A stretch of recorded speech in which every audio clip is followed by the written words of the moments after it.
Bună dimineața! Eu mă numesc Vitale Marian, sunt vicepreședinte a Asociației pentru Familie. Vreau să vă prezint pe Paul Cameron, sociolog din SUA, președintele Institutului de Cercetare a Familiei și autorul a mai multor publicații științifice în domeniul familiei. Dumnealui ne va prezenta câteva date oficiale din țara sa, care ne vizează pe noi, vizează țara noastră, vizează generațiile noastre și care ar trebui să ne alerteze pentru că ține de copiii noștri. De ce vreau în minutele care urmează să ofer cuvântul lui doctorului Paul Cameron. Dr. Cameron, you have the word. Thank you. I come with an analysis of one of the largest studies ever made about sexuality. Vin cu rezultatele unei analize, de fapt cea mai mare analiză a comportamentului sexual care a fost făcută vreodată. This study is not only large, it is well done and done by the United States government. Studiul nu este doar unul mare, dar și este unul realizat foarte calitativ, realizat de Guvernul Statelor Unite ale Americii. The U.S. government released this data and released this study just 2 months ago. Guvernul Americii a publicat aceste date, a publicat acest studiu 2 luni în urmă. Probably the most dramatic finding is the finding I'm going to share with you. Și posibil cele mai dramatice rezultate sunt cele pe care le voi prezenta acum. But in the official documentation, this finding is never mentioned by the United States government. Dar în documentele oficiale sau în prezentarea oficială, aceste date nu sunt menționate. That's intriguing, and I think we can figure out why. E intrigant faptul că nu a publicat și cred că ne putem da seama de ce nu a publicat aceste date. But let's get to the finding. Dar să trecem la ceea ce a fost găsit, rezultatul cercetării. First, you'll recall that tradition considers homosexual activity and homosexuality terribly injurious to the person and society. Așa cum știți, tradiția spune că homosexualitatea și activitatea homosexuală este periculoasă pentru persoană și pentru societate. But contemporary psychiatric and psychological associations have said, no. Dar asociațiile psihologice contemporane spun că nu, e bine. Homosexuality is normal, it's healthy, it's... Homosexualitatea este normală, este sănătoasă. There is no problem with it. Tradition was wrong. Și nu este nicio problemă în practicarea homosexualității, de fapt tradiția nu a avut dreptate.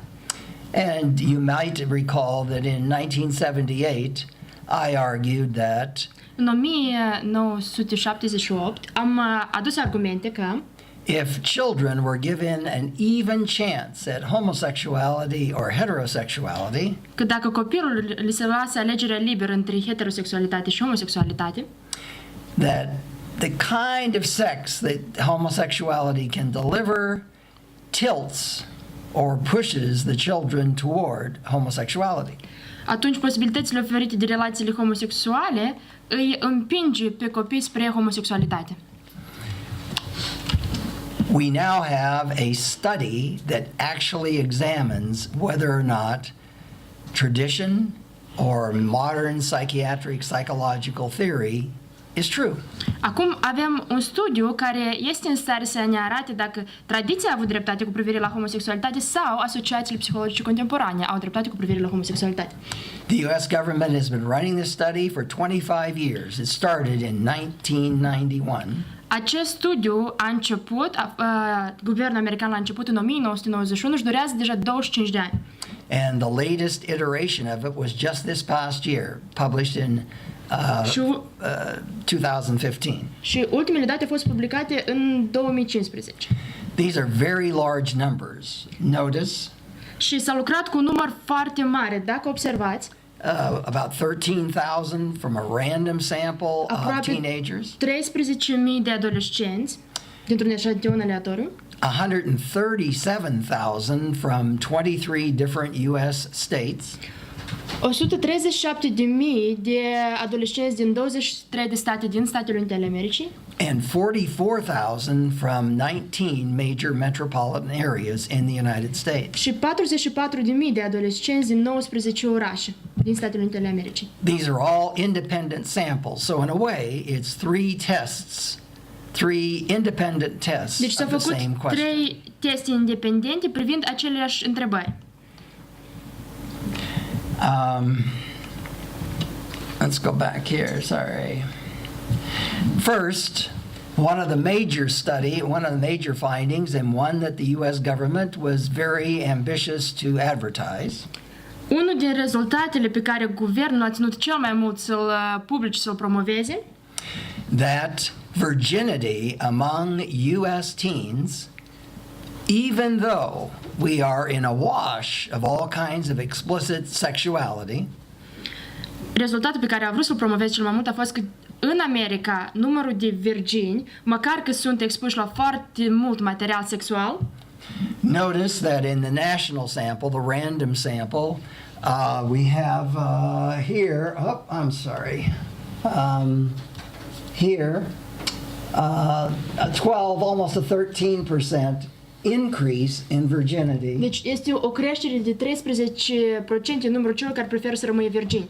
A 16% sample change in this 23 În states. aceste 23 de state, rezultatul arată că aproape 16% preferă să rămâie virgini, creștere de aproape de 16%, And 9% increase.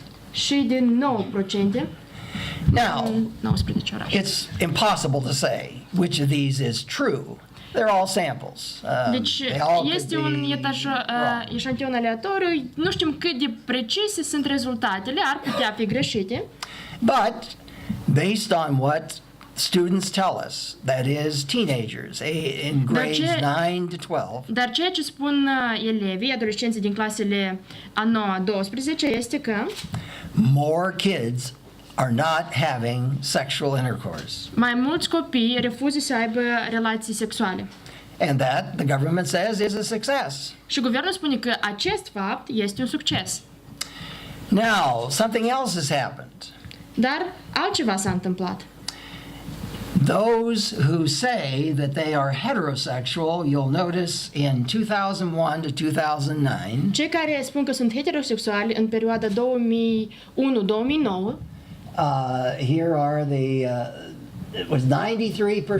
erau de 93%, deci 93% din elevi se declarau heterosexuali. In the most recent year, this very large sample we talked about, you'll notice it's about 80, high 80%. Ultimele rezultate din 2015 arată că numai 86-87% deci procente se declară heterosexuali. So the percentage of kids who say I'm a heterosexual has declined by 5-6%. Deci procentul de adolescenți care se declară heterosexuali a scăzut cu aproximativ 4-5%. Notice that those who claim to be bi or homosexual has increased. Dar numărul adolescenților care se declară bisexuali a crescut. And those who say that they're uncertain or confused about their sexuality has also increased. Cei care spun că sunt confuzi cu privire la sexualitatea lor, care nu sunt siguri, iarăși a crescut. Numărul acestora este în creștere. Homosexuality has increased 60% or 82 or 92, some substantial amount. Deci vedem că datele diferă, dar am văzut că homosexualitatea sau numărul homosexualilor a crescut cu 80%, 60%, deci un număr destul de impunător.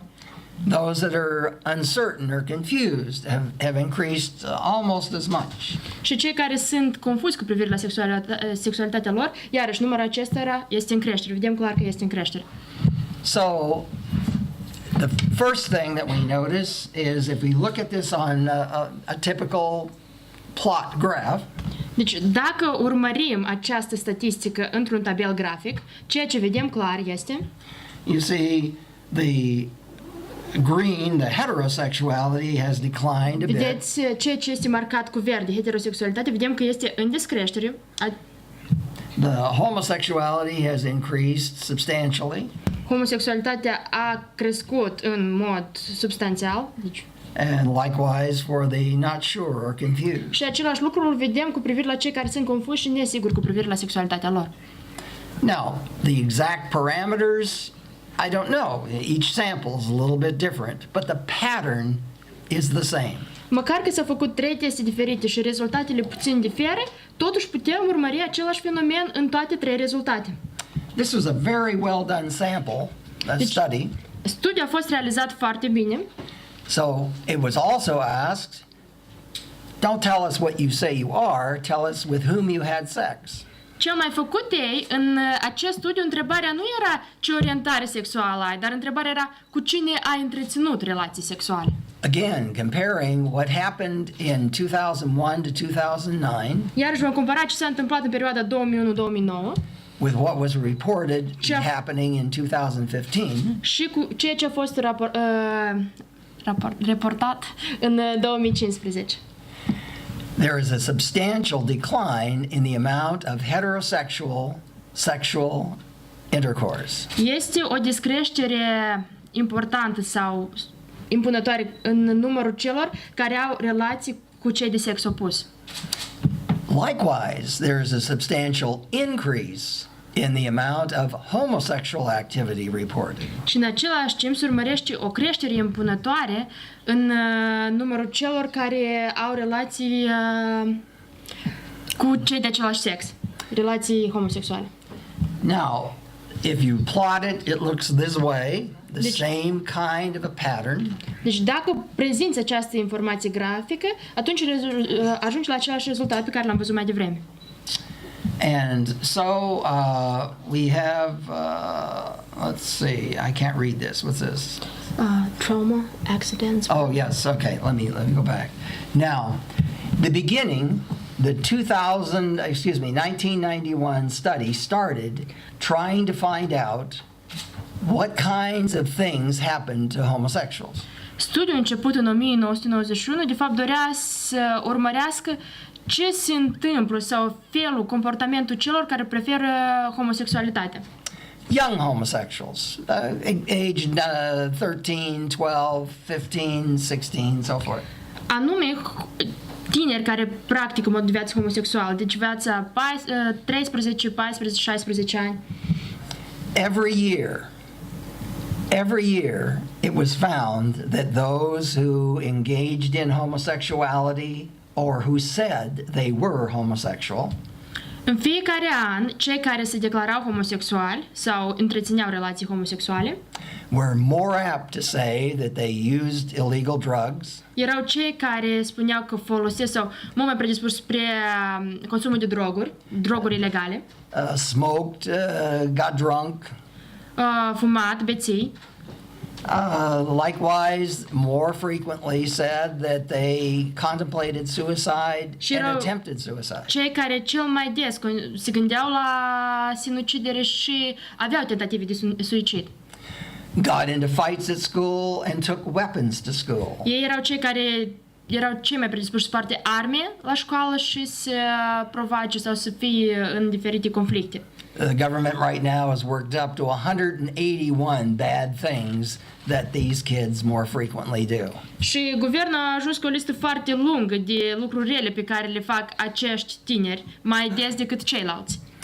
So, that what you have is a constancy on the one hand that those who engage in homosexuality or those who say they are homosexual Deci am văzut că cei care întrețin relații homosexuale se declară homosexuali are more frequently reporting all these bad things. Exact aceștia sunt cei care cel mai des afirmă că au făcut lista aceasta de lucruri rele menționată. But notice something has changed recently. Dar am văzut că ceva s-a schimbat recent. That is that more kids are engaging in homosexuality and therefore more kids are reporting these bad things, suicide, drunkenness, etc. Deci ceea ce am văzut e că tinerii homosexuali sunt cei care cel mai des intră în bătăi, beții, conflicte. Apoi ce am mai văzut este că numărul acesta de tineri homosexuali este mereu în creștere. I might mention, as an aside, the good kids, the kids that don't have sex Deci copiii care nu întrețin relații sexuale, of any sort, de niciun fel, they are the ones that least frequently report getting drunk, having sex before the age of 13, getting high before the age of 13, these kinds of things. sunt cei care nu întrețin relații sexuale, de fapt sunt cei care cel mai rar raportează beții sau consum de drog sau tentative de suicid sau alte activități. The next most likely to do or report bad things are those who engage in or say they are heterosexuality. Cei care cel mai puțin sunt implicați în astfel de activități, beții, droguri, sunt heterosexuali. And the ones that are the most disturbed or the most dangerous to others or to themselves are those who say they're homosexual or engage in homosexuality. Dar cei care sunt cei mai predispuși să-și facă rău lor și celor din societate sunt de fapt cei care spun că sunt homosexuali sau sunt implicați în relații homosexuale. My government is encouraging governments all over the world to both legalize homosexuality and to treat homosexuals as a sexual minority, to protect them. Guvernul țării mele, Guvernul Americii, încearcă să convingă toate guvernele de pretutindeni ca să declare homosexualitatea normală și ca aceasta să fie legalizată. And this is part of the program that the Centers for Disease Control is running in our public schools right now. Și aceasta este o programă promovată în școlile noastre publice acum. It is trying to equalize homosexuality and heterosexuality. Ceea ce încearcă ei să facă este de fapt să egaleze homosexualitatea și heterosexualitatea. Get children sometimes as young as 5 in kindergarten, sometimes 6 or 7, but get all children at least familiar with homosexuality. Ce încearcă ei să facă este de fapt să familiarizeze copii mici, copii de grădiniță cu conceptul de homosexualitate. And to get regular kids to accept homosexuals as just as good as they are. Și să convingă copiii de rând că de fapt homosexualitatea este la fel de bună și normală ca și heterosexualitatea. These are obviously a translation, but an exact quotation from the CDC publication. This is a part of one page which is extensive, all kinds of rules and regulations to make kids accept homosexuality. Deci ce am făcut eu a fost o reformulare a ceea ce avem aici, citatul, unde ei vorbesc de pași specifici care trebuie întreprinși pentru ca copiii să privească homosexualitatea ca fiind ceva normal. So, when I warned in 1978 that if you give children an even chance at homosexuality or heterosexuality, homosexuality will start to predominate. Deci când în 1978 eu am prevenit cu privire la faptul că dacă lași copilul să aleagă între heterosexualitate și homosexualitate, atunci homosexualitatea va prevala. I'm still not correct. It's starting to tilt that way, but obviously still most kids are still headed toward heterosexuality. Încă nu pot să spun că am avut deplină dreptate, pentru că măcar că vedem o mare creștere printre homosexuali, totuși majoritatea tinerilor preferă heterosexualitatea. But notice these data have firmly established that we're talking about something that can be learned here, and in fact is being learned by America's children. Dar dacă urmăriți atent rezultatele acestei cercetări, vedem clar că homosexualitatea este ceva ce poate fi învățat, ce poate fi preluat. Și de fapt ce face guvernul este învață acești tineri și adolescenți homosexualitatea. A significant minority is adopting homosexuality that, as near as we could tell in the past, would not have happened. O minoritate sexuală, de fapt, vedem că este în continuu creștere care înainte nu se întâmpla. So, this is a major study. Deci acest studiu mare, complex, We have spent billions of dollars in the United States to train children that homosexuality is okay. deci s-au cheltuit sume enorme de bani pentru realizarea acestui studiu, ca concluzia să fie să învățăm tinerii și copiii că homosexualitatea este ceva normal. And this study shows that we have been successful. Și acest studiu, de fapt, arată că în această programă am reușit. That, in fact, what we have paid for, we have actually gotten, which is unusual in most pedagogical circumstances. Că, de fapt, pentru ce am plătit, asta am reușit, asta am primit, ceea ce e un lucru nu chiar des întâlnit în mediul pedagogic. The effect is not only noticeable, it's substantial. Efectul nu este doar vizibil, este unul substanțial. And so if you're thinking about theory, tradition, for instance, Și dacă ne gândim la teorie, de exemplu tradiție, that says this is something that can overwhelm society, you've got to not talk about it, not publicize it, not protect it. tradiția care spune că homosexualitatea este ceva ce poate înghiți întreaga societate, care poate fi preluat și nu trebuie vorbit despre asta, nu trebuie publicat, nu trebuie promovat. This data fits that model. It doesn't prove it yet, but it certainly fits it. The kids Se are pare headed in că the wrong rezultatele direction. acestei cercetări într-un fel confirmă ceea ce spunea tradiția, măcar că nu deplin, totuși rezultatele par să ducă mai mult înspre tradiție, că ea ar fi fost cea care a avut dreptate cu privire la homosexualitate. And for those who say in any modern society a certain percentage will be homosexual and you can't do anything for it, you can't reduce it, you can't increase it, it's natural. Deci vor fi cei care vor spune că în societatea modernă oricum vei avea un grup de homosexuali, tu nu poți crește numărul acestui grup, tu nu poți decrește numărul acestui grup, orice n-ai face. These data put the lie to that contention. Rezultatele acestei cercetări de fapt dovedesc că asta este o minciună. Questions? Dacă aveți întrebări. Spuneți-ne, vă rog, că ați spus, ați început conferința că acest lucru ne vizează și societatea noastră. Cum o vizează? Dacă cumva ați studiat și So Vitaly in the beginning said this concerns our society. So can you explain in which way this might concern our society or affect our society? Okay. This affects Moldova directly. Această problemă afectează Moldova în mod direct.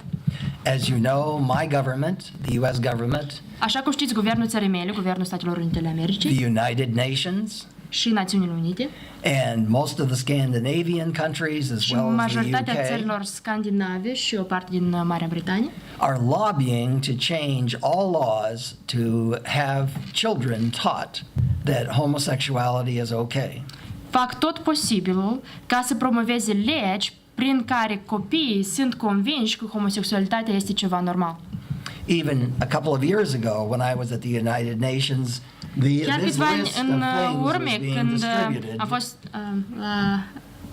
Ok, once again, sorry. Okay, even when at the United Nations, this list or a very similar list is being distributed to all governments with the encouragement by the United States, by the United Kingdom, and so forth, to implement the same strategy. Deci, arătând aceste date la Națiunile Unite, am văzut că, de fapt, ce încearcă ei este să promoveze politica asta de normalizare a homosexualității în toate țările. Now, you as Moldovans can say, hey, this is interesting. Deci, cei din Moldova pot spune, da, asta sună interesant. Aceste date. We want more homosexuals. We want fewer children being born. Da, noi vrem... We'll do this. dorim mai mulți homosexuali, dorim mai puțini copii să se nască, deci vom accepta aceste legi. Then again, you might say, better things could be done with our school time than teaching our children to become homosexual. Pe de altă parte, putea spune, am putea folosi timpul petrecut de copii la școală mai bine decât să învățăm cum să fie homosexuali. Now, this doesn't say every kid become homosexual. De fapt, aceste date prezentate de mine nu spun că fiecare copil va deveni homosexual. But it says if you are homosexual, you get special attention and benefits, and it makes it more attractive. Dar ce arată aceste date? De fapt, dacă tu preferi homosexualitatea, atunci tu vei avea atenție și beneficii speciale.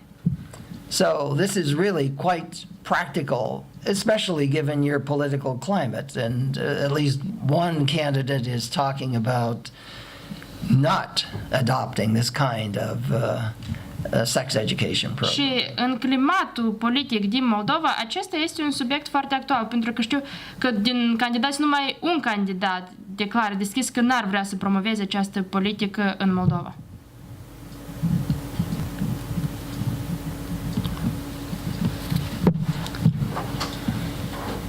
Dacă nu mai sunt întrebări, asta e tot ce am vrut să vă relatăm. Vă mulțumim frumos pentru atenție și să aveți o zi frumoasă. Mulțumim.